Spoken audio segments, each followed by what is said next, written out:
welcome to all our viewers around the world, wherever you are reaching us from. This is Nigeria Super Fans Forum. Welcome. My name is Oluwafemi Ashaolu, and it is 20 days to the commencement of the 2022 FIFA World Cup in Qatar. And of course, we are still getting you closer to the action, as of course as expected. So today on the show, I have, of course, we found Muntari somewhere around Qatar, and of course we dragged them back on the show. He joins us via video. Muntari, welcome to Nigeria Super Fans Forum.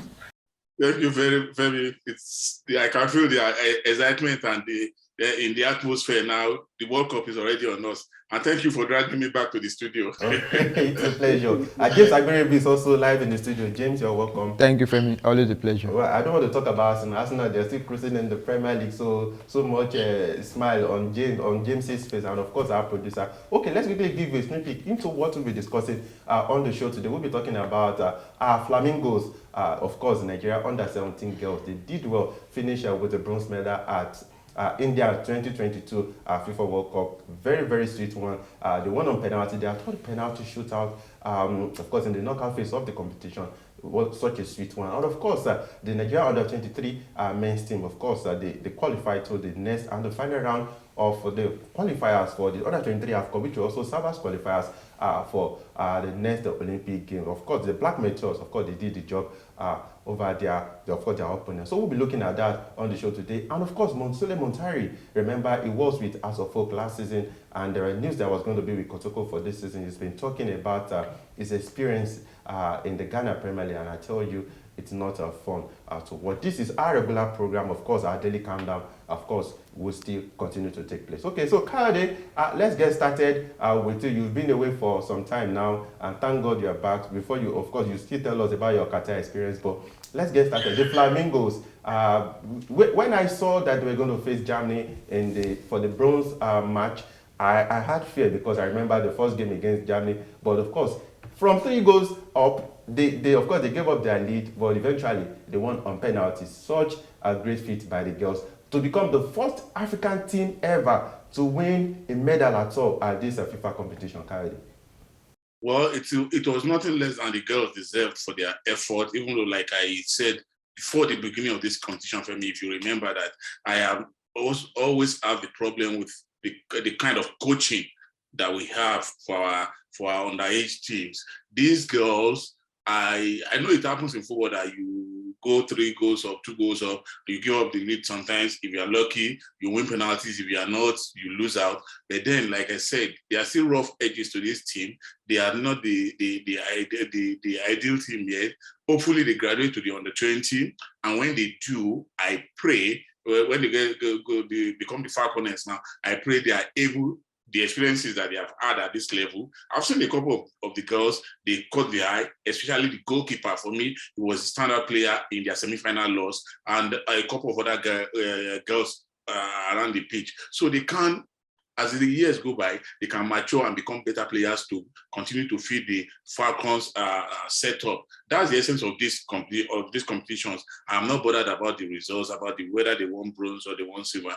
The most important thing is that we have players that move through the ranks. Don't forget that at the under-20 level, we got Dimeyi, the captain and central defender. She's now with the Super Falcons. Same thing, we are going to get girls from this team that will move to the Falconers. That's the essence of the game. Development, fishing out talents at that level. So for me, I'm very, very happy with not with the result, not with the bronze medal or whatever, but with the fact that there are players that we can graduate to the next level.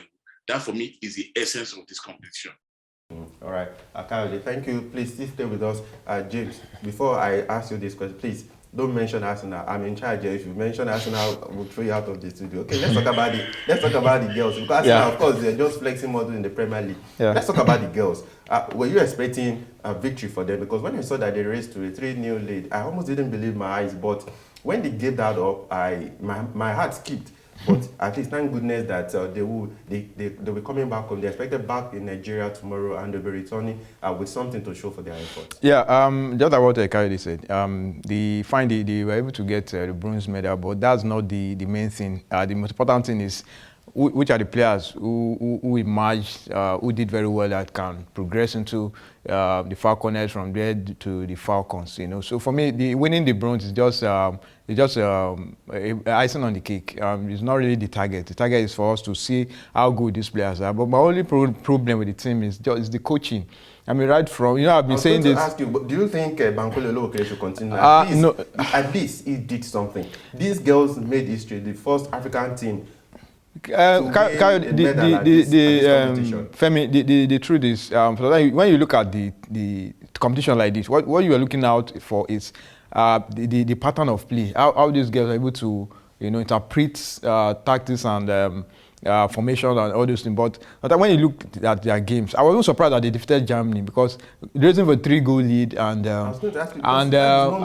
they now went into penalty. I thought maybe I would have kind of affected them because I know that when they played against Colombia, immediately they have missed a penalty. You see that it affected the rest of the team. So when they now surrendered that lead and got into penalty, I know the Germans, when it comes to penalty, they are expert. So luckily for our girls, the goalkeeper stood out and she did well. So for me, good one for the team. So the most important thing now is to check the team, look at the players who did very well, know the ones that you can, push up to the Falconers because that's the most important thing. Then from there, we now move them, to the Falcon. That's the target. This competition is just a platform for these players to showcase themselves and good a team. We have players who can fall back on, because the Falcons, whether I like it or not, we have aging players in that team. So the better we start getting these players now, using this platform for them to exhibit their skills. Like one of the standout players for the Flamingoes is Okpeyemi Ajakai. She won 3 player of the match. She even the game against Germany. She was, so that was her 3rd award. That goes to show you that we have players. So for me, the coaching aspect, that's the only downside for me. I mean, the way the team played, and sometimes as if it's just boiled down to the players and their own ability. So good on for them. At least they've made history, and let's from here now take it up, and hopefully we're able to see these girls graduate into the Falconets, then also to the Falcons. But if you ask me, I think we should leave Fatai Bankole Olowokere, I meant to say, because of course it's a learning process. This is his first exposure ever on the international stage, but I think as time goes on, I think he will also improve technically. Let's go to the under-23 team. James, for me, I don't think there's anything to dream about this team. I would believe that they struggle kind of against Tanzania, because you expect them to come back home and maybe give this team a big whitewash. 2-0, it finished at the Lekon Salami Stadium in Ibadan. And a lot of, if you follow online reactions from Nigerians, a lot of people have actually complained that this team, pattern of play. Apart from that, it seems they do not even know how to score goals from open play. And they had ample time for them to prepare for this second leg. Yeah, I think their first goal was through a free kick, then penalty. But the most important thing is that they got the win, which is the most important thing. And I think hopefully the coaching crew led by Salisu Yusuf would have seen 1 or 2 things and know what to put in place ahead of the final qualifier. Because once you were able to pull through from the final qualification, you are straight up to Algeria for the Morocco, for the under-23 AFCON. So like I said, I expected them to defeat Tanzania, which they did. So it's now left for the coaching crew now to know who and who to still invite to beef up the team. Because Tanzania, remember, like I said, they played, this is the team that have been competitive. They played in the first round. I think they defeated South Sudan or something. So they've been together compared to a team that just came together like how many weeks ago, and they were still able to pull through. So the most important thing for them to get to the under-23 AFCON. From there, march on to the Olympics. So let's just hope and pray that the team continue to do well, because this is just the 2-legged affair they had was just their first competitive game in the round. So hopefully the coach will try and bring in more players to beef up the team, because they can't afford to miss the Paris Olympics. Okay, Kayode, before I throw this to you, I'll quickly read for the next round, the last and the next round of these qualifiers for Morocco 2023, which also serve as qualifier for the Paris Olympics. Nigeria Republic will also be taking on Sudan, Nigeria, Guinea. So Nigeria will be taking on Guinea in the next round. Egypt will be taking on Zambia. South Africa will be taking on Congo. DRC, of course, they'll be taking on Ghana. Senegal will be taking on Mali. Then Gabon will be taking on Cameroon. Kayode, are you dreaming anything at all about this team? First and foremost, let me clarify something. This team is not the dream team. It is the under 23 Eagles. Oh, okay. It is the under 23. We had only one dream team. That was the 1996 team. Subsequent teams have only been the under 23 Olympic team. Under 23 Eagles. They are not the dream team. So let's get that one straightened out.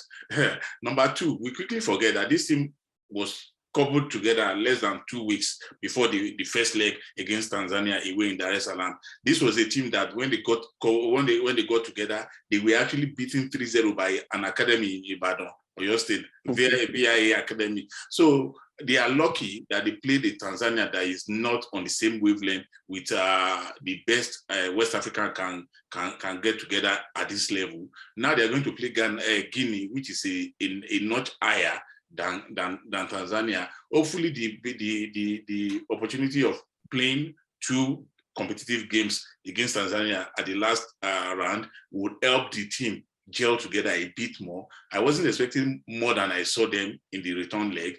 The pressure, everything, it speaks to our lack of organization. We knew we were going to have this competition, these qualifiers a long time ago. We waited until like 2-3 weeks to that first match, the first leg, before we started getting players together. And like I told somebody, I said, I wondered where these players even came from.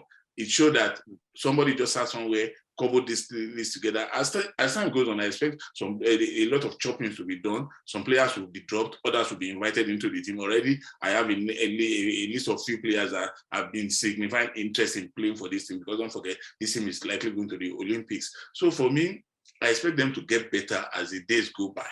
But Guinea will not be Tanzania. They have to do better. 1, then 2, they are going to play the first leg at home, which means a lot will depend on the outcome of the first leg going into the return leg. So if we are going to be at the under 23 Olympia AFCON, we have to win against Guinea. If aggregate, let me not say man away. Aggregate, we have to have a better result against Guinea. It's just as simple as that. All right, okay, of course, and of course, the Black Meteors, they did the job over Mozambique. They won 2-0 at the Baba Yara Stadium, so making it 4-1 on aggregate, because last week they won 2-1 away in Dar es Salaam. Let's quickly go on this break. We're about to talk about the Ghana Premier League. Remember, the Ghana Premier League returned over the weekend, so we'll be looking at the results of Week 4. And like I told you, Muntari has been talking about his experience in the Ghana Premier League, and you need to feel for the players in the Ghana Premier League. He really lamented. So we're about to talk about all of that. Please stay with us.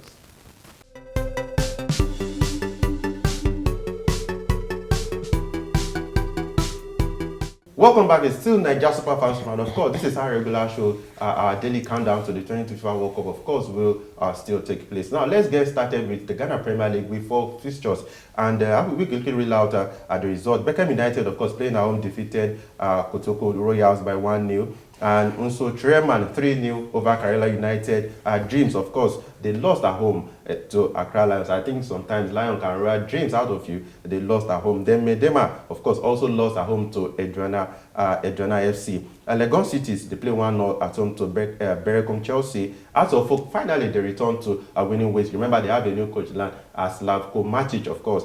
They came from behind to beat Bibiana Gold Stars 2-1 right there. So that is the result for the Ghana Premier League for week 4. Kayode, let's get started about Art of Folk. Of course, they have a new coach now. Remember all the drama that followed their exit from the CAF Confederations Cup. Of course, they had to go to Serbia, all the way to Serbia to get a coach now. But thank goodness that they're back to winning ways. Yeah, it's not a new thing with Art of Folk. This is not the first time they're having a foreign technical advisor. They are a big team. They have that long history with foreign coaches and everything, and it's a good thing because see, for me, the traditional big teams for me, I always want to see them win because they have the structure to win on the continental stage. Without any disrespect, I would take an Accra Art of Folk or Ikotoko over Karela or Legon Cities too. Or Temale United. Femi, I beg your pardon. We are a big team. RTU is a very, very big team. So I will expect, I should have called RTU as the third team. I will expect them to play on the continent ahead of Karela or even Legon City. So for me, it's a good thing. I hope the coach is able to earn his pay, because it's not about just coming to collect a fat fee. You have to be able to show it in the kind of play, in the kind of results you get for the team. So I wish them all the best, Femi. Okay, Kyle, quickly, you were not on the show the last time.